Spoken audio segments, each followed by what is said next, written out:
গোয়ায়ে মনুষ্য জন্ম পাইয়া রাধা কৃষ্ণ না ভজিয়া জানিয়া শুনিয়া বিষ খাইল বিফলে জনম গোয়ায়ে। এগুলো প্রতিদিন শুনবেন, কাজ আছে। গোলকেরও প্রেমধন হরিনাম সংকীর্তন রতি না জন্মিল কেন তা সংসার বিষানলে দিবানিশি আমার হিয়া জলে জুড়াইতে না কইন উপায় জুড়াইতে না কইন উপায়। কি সুন্দর করে লিখেছেন ব্রজেন্দ্র নন্দন যে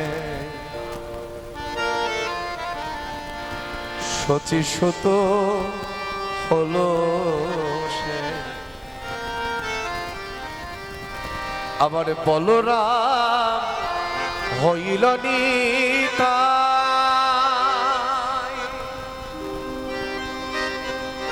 ভগদীর ঘির যত ছিল হরিনামে উত্থানে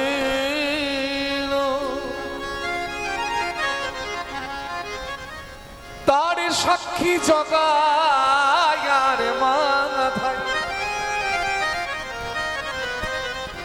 আহা প্রভু নন্দ সুত বিশ্বভানু সুতাযুত করুণা কর এইবার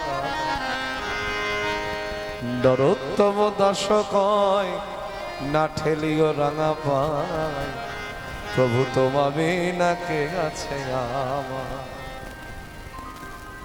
সকালবেলায় যদি ভাবতে পারেন প্রভু তোমাবি না কে আছে আমার, প্রভুও ভাববে তুই ছাড়াও তো আমার আর কেউ নাই।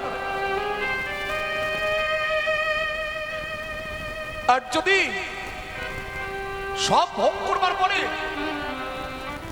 ছেলে মেয়ে আত্মীয় স্বজন পুত্র পরিজন টাকা পয়সা দুহাত দিয়ে সবকিছু জীবনে ভোগ করবার পরে যখন আর চলবার শক্তি নাই, তখন যদি বলো গৌর হরি তুমি বিনা কে আছে আমার, গৌর হরি কি বলবে? ওরে এতদিনকে আমি ছিলাম না, এতদিন আমি ছিলাম না, তাই তো আজকে তোর পার হবার জন্য তুই অবশেষে আমায় বলছিস তুমি বিনা কে আছে আমার। সময় হলো গেল বেলা। এই গানটি যিনি লিখেছেন তিনি হচ্ছেন শ্রীগুরুর সঙ্গে প্রতিষ্ঠাতা দুর্গাপ্রসন্ন পরমহংসদেব। কে বলছেন? সময় হলো গেল বেলা ছেড়ে দে তোর পুতুল খেলা।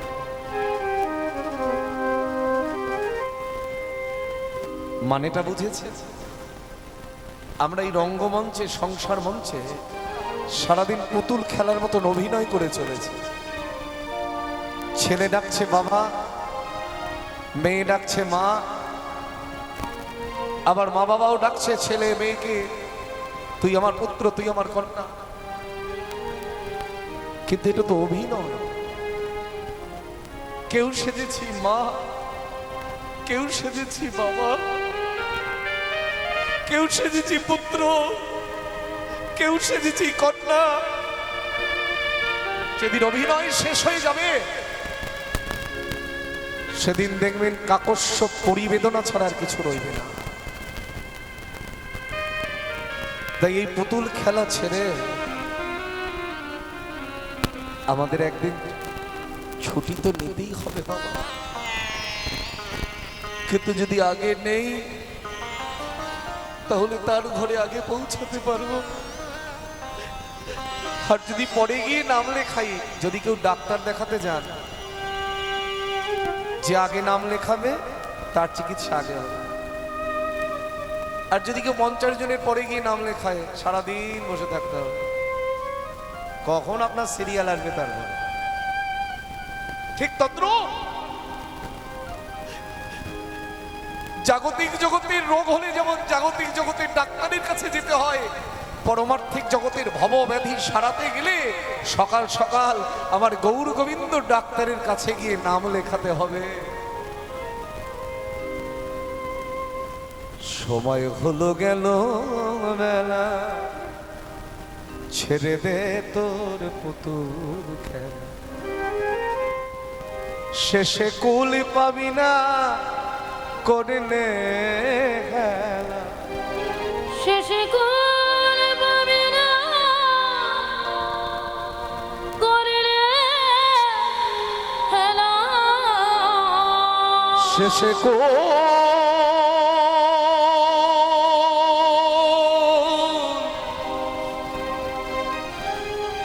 শেষে কুল পাবি না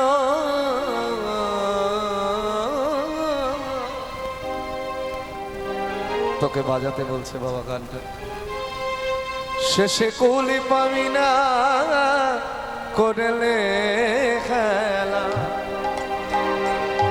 শেষে কুল পাবি না করলে খেলা,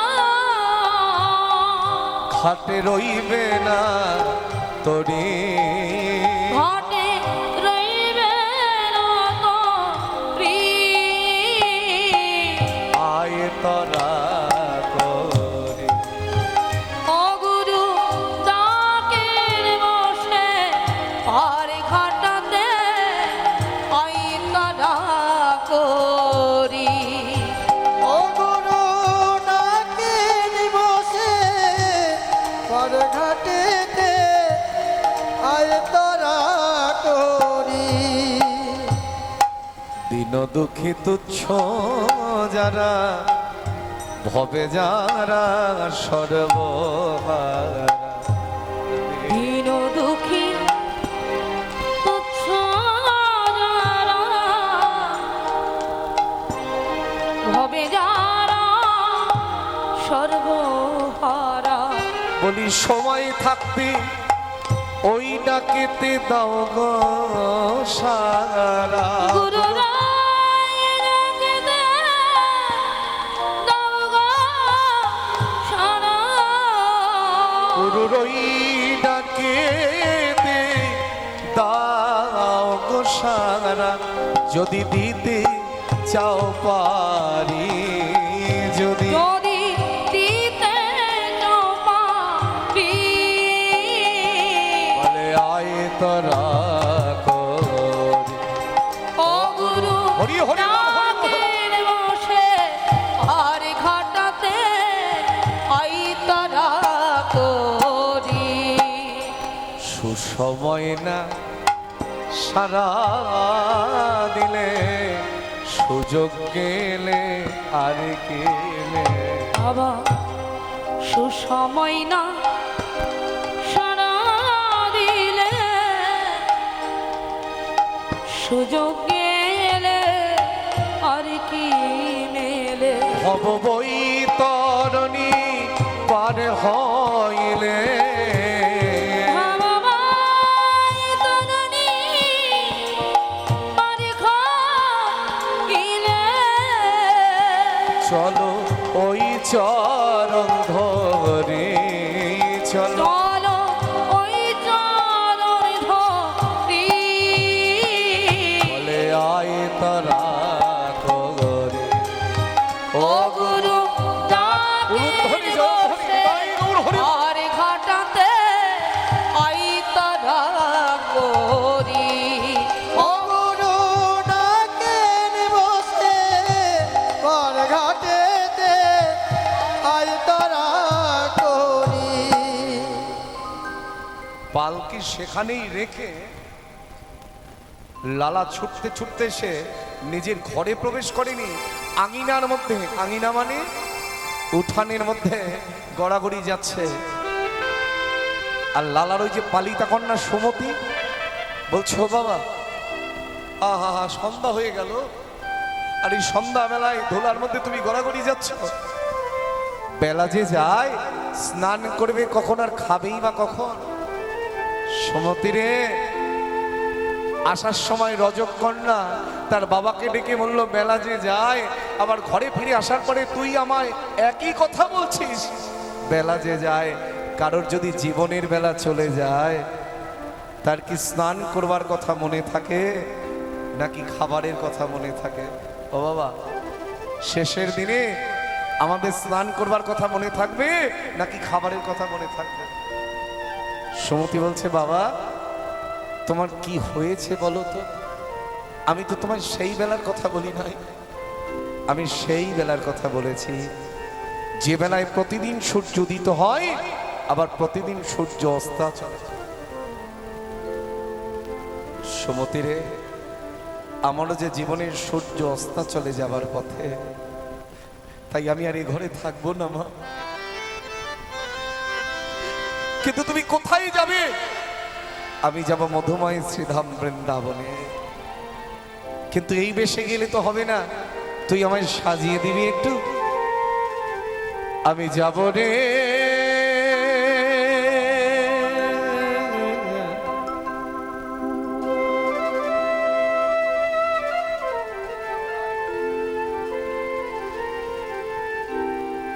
যাব আমি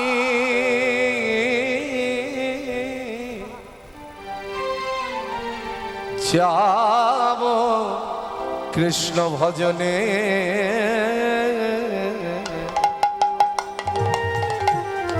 যাব আমি মধুর বৃন্দাবনে। আমি যাব রে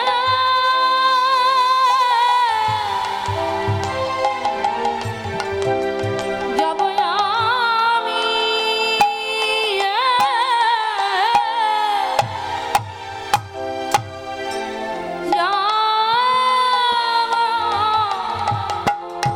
জয় নিতাই। কৃষ্ণ ভজনে। ও মাইনা, বসো বসো, আমাকে টাইম দিয়ে দিয়েছে, হ্যাঁ একটু বসো, বেশি সময় নেব না। 10টা বাজে বলে উঠে যাচ্ছ নাকি অনেক দূরে বাড়ি? এ সুখ পাওয়া যাবে না মা। আমি যাব রে যাব আমি যাব কৃষ্ণ ভজনে, যাব আমি মধুর বৃন্দাবনে। আমায় সাজাইয়ে দে কৃষ্ণ দাস, মনে আমার এই অভিলাষ। আমায় সাজাইয়ে দে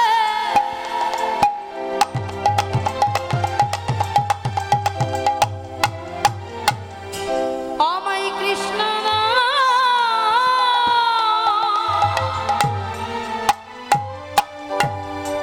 বলি মনে আমার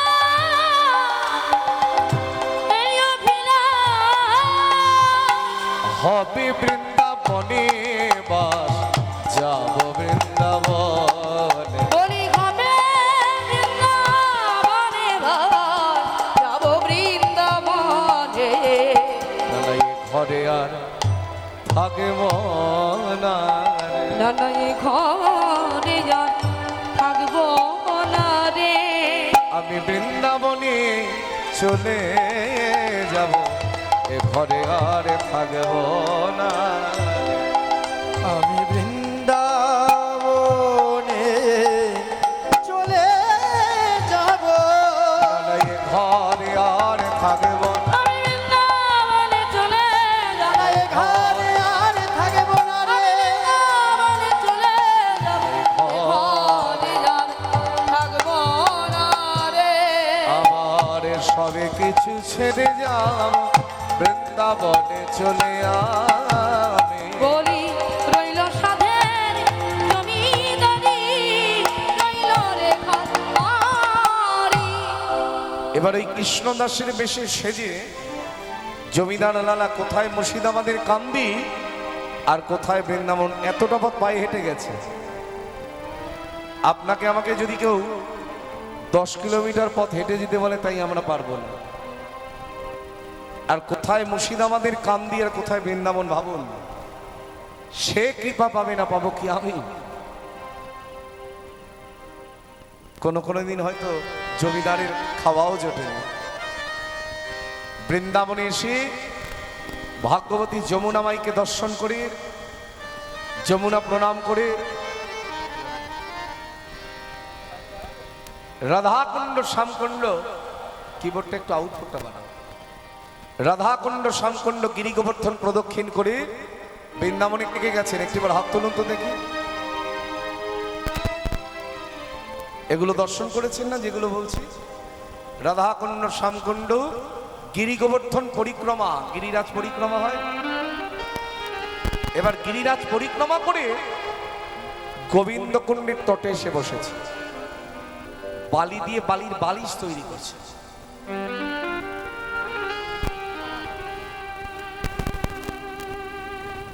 বালি দিয়ে বালির বালিশ তৈরি করছে। এমন সময় মথুরার কৃষ্ণদার বাবাজি এসে দাঁড়িয়ে। বাবাজিকে দেখেই লালা বলে উঠলেন, বাবাজি আপনি কি বলতে পারেন আমি কেমন করে গিরিধারী লালে দর্শন পাবো? কি নাম তোমার? আমার নাম লালা। ও, তোমার নামই বুঝি লালা? আচ্ছা লালা, তুমি যে গিরিধারী দর্শন পেতে চাইছো, তোমার কি গুরু কৃপা হয়েছে? গুরু কৃপা মানে? আহা, গুরু কৃপা মানে জানো না আবার দর্শন পাবে? গুরু কৃপা মানে আমি বলতে চাইছি তোমার কি গুরু দীক্ষা হয়েছে? না বাবাজি। তা গুরু দীক্ষা না হলে তুমি কেমন করে তার দর্শন পাবে গো? ও, গুরু দীক্ষা না হলে বুঝি তার দর্শন মেলে না? আরে বোকা, গুরু দীক্ষা না নিলে দর্শন পাওয়া তো অনেক দূরের কথা, সাধুগুরু বৈষ্ণবকে এক গ্লাস জল দিলেও তারা গ্রহণ করবে। কারণ যার চিত্ত শুদ্ধ হয় না, তার হাত থেকে কেউ কোনো কিছু গ্রহণ করতে চায় না। তাহলে আপনি আমায় দীক্ষা দিন। দাঁড়াও, দীক্ষা দিন দীক্ষা দিন বললেই যে আমি দীক্ষা দেব এমন গুরুদেব আমি নই। আমাদের এখনকার মতন গুরুদেব তো নয় যে পকেট ভর্তি করবার জন্য শিষ্য তৈরি করবে। গুরুদেব চিন্তা করেন কোন শিষ্যের দ্বারা আমার ভজন হবে, তবেই তাকে দীক্ষা দেওয়া হবে। আগে কোষ্ঠী পাথরে ঘষে মেজে খাঁটি সোনায় রূপান্তরিত করবেন, তারপরে তো দীক্ষা। এখন গেলেই দিয়ে দিলাম পকেট ভর্তি করবার জন্য, কানে মন্ত্র দিলেই হলো। অপরাধ নিও না। শিষ্য যদি দীক্ষা নেবার পরে অপরাধ করে, ওই শিষ্যের যত অপরাধ, যে দীক্ষা দিয়েছে সেই গুরুদেবকে গ্রহণ করতে। তা বলছে লালা, তুমি তো মস্ত বড় জমিদারের ছেলে, নিজেও মস্ত বড় জমিদার। শুনলাম বৃন্দাবনের দাঁড়ে দাঁড়ে ওই মন্দিরে মন্দিরে নাকি প্রসাদ ভিক্ষা করে বেড়াও। এরই মধ্যে বাকে বিহারীর মন্দির থেকে প্রসাদ নিয়ে এসেছে। বলো বাকে বিহারী লাল কি, বাকে বিহারী লাল কি, বাকে বিহারী লাল কি। বৃন্দাবনের এই একটা জিনিস, কোথাও না গেলেও বাকে বিহারী দর্শনে সবাই যায়। আর ওটা দর্শন করাও ভাগ্যের দরকার। ঝলক দর্শন 6 থেকে 7 সেকেন্ড পর্দা দেবে, আবার পর্দা টেনে। এই যে প্রচলন, এগুলো জানলে বলতে পারবেন। এই যে বাকি বিহারী মন্দিরে 6-7 সেকেন্ড খোলা থাকে আবার পর্দা দিয়ে দেয়, এটা তৈরি করেছিলেন কে? এই নিয়মটা, তার নামটা জানেন? তার নাম হলো, তিনি নিধুবনের মাটিতে থাকতেন, যিনি তানসেনের সঙ্গীত গুরু, যার নাম ছিল হরিদাস স্বামী। আপনারা তত্ত্ব কথা শুনতে চান? এগুলোই তত্ত্ব, এগুলো দিলে কাজ আছে। হরিবল হরিবল। আর জাগতিক জগতে অনেক এখন তত্ত্ব কীর্তন বেরিয়ে গেছে, আর গেলাম না সে কথা। এই হরিদাস স্বামী ওই ঝলক দর্শন তৈরি করেছে। আজকে বাবাজি বলছেন, আমি শুনলাম তুমি বাকে বিহারী মন্দির থেকেও প্রসাদ ভিক্ষা করে নিয়ে এসেছো। লালা, সারা জনম তো ভালোই খেলে, জমিদার ছিলে, ঐশ্বর্যের উপরে বসেছিলে, তা সারা জনম তো ভালোই খেয়েছো। এই জিহ্বার লালসায় ঠাকুর এবারে একটু মন্দ খাবার বাসনা তৈরি করো। সব সময় ভালো খাবো তা চিন্তা করলে হবে না। তবে ভালো খাবার কোনটা সেটাই আমরা জানি না। যে খাবার ভগবান খায় না সেটা কখনো ভালো খাবার হতে পারে না। যে আনন্দ পরমেশ্বর ভগবানকে আনন্দ দান করতে পারে না সেটা জগতে কখনো আনন্দ হতে পারে না। তাই লালা, আমি তোমার কাঁধে ভিক্ষার ঝুলি তুলে দিলাম। আজ থেকে বৃন্দাবনের প্রতিটি দাঁড়ে দাঁড়ে তুমি ভিক্ষা করবে। ওগো ধরো ধরো লালা ভিক্ষার ঝুলি কাঁধে, ঘুরে এসো দাঁড়ে দাঁড়ে দাঁড়ে দাঁড়ে। ধরো ধরো লালা ভিখার ঝুলি কাঁধে, ঘুরে এসো দাঁড়ে দাঁড়ে। শোনো, এটা বৃন্দাবন। এখানে যদি তুমি দাঁড়ে দাঁড়িয়ে গিয়ে বলো আমায় ভিক্ষা দাও ভিক্ষা দাও, কেউ তোমায় দেবে না। তুমি কিছু দেবে তবে কিছু পাবে। বল, আমি নিজে যদি ভিখারি হই আমি কি দেব? মুখে কৃষ্ণ গুণ গাও, ভিক্ষা মেঘে লও।